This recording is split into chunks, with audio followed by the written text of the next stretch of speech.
Bude ona. Bude ona.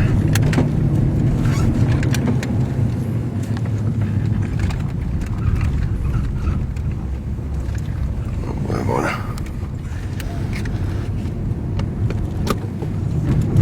Jdete z práce, jo? Jo. O víkendu. No někdo dělat musí.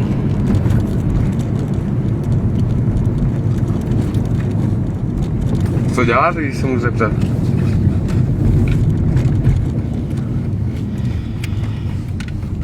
V administrativě.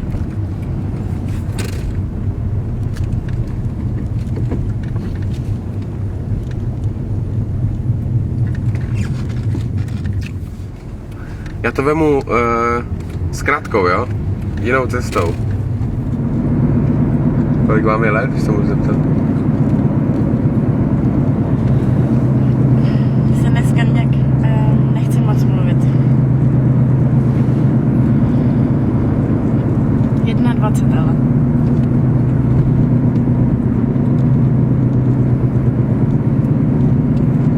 A už máte takovou nudnou práci v administrativě. Prosím. A už máte takovou nudnou práci v administrativě.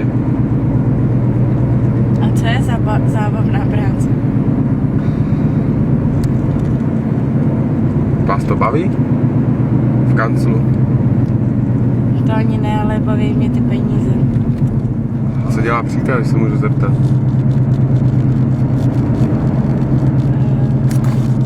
On dělá, je to fotograf. Svatební a různý společenský akce fotí. Tak to já jsem zase amatérský kameraman. Jednou bych chtěl být jako filmař. Tak ať se vám to povede. A jaký filmy byste chtěl točit? Tak různě. Tak točím jako co se namane. Pak to doma zkouším jak zpracovávat.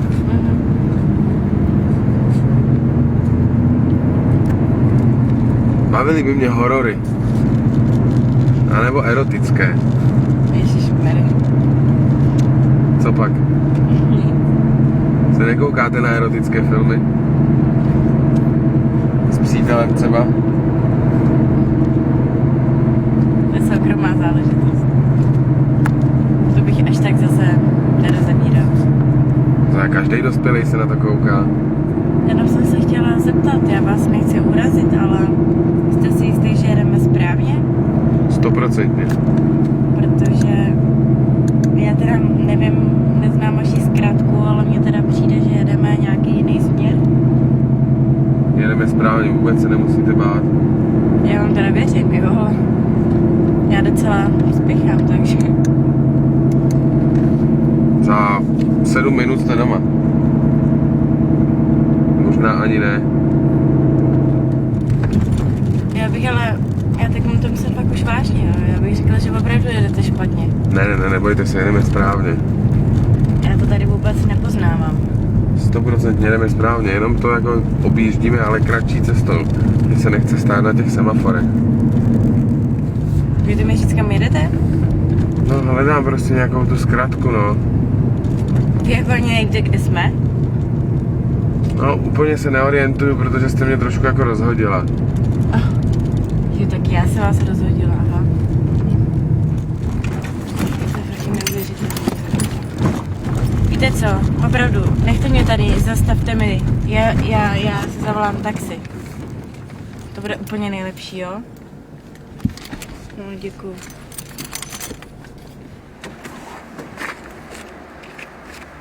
Když co já s váma udělám teďka? Není nic, já si zavolám, prosím vás, nový a... vám musím zavolat přítelovi. Slyšel, tak já jdu. Opravdu výborný. Chcete tady nechat, anebo já jdu? Jste opravdu výborný, opravdu. Já chci domů, rozumíte? Že bych chtěla domů. Co jste pro to ochotná udělat? Já mám nápad.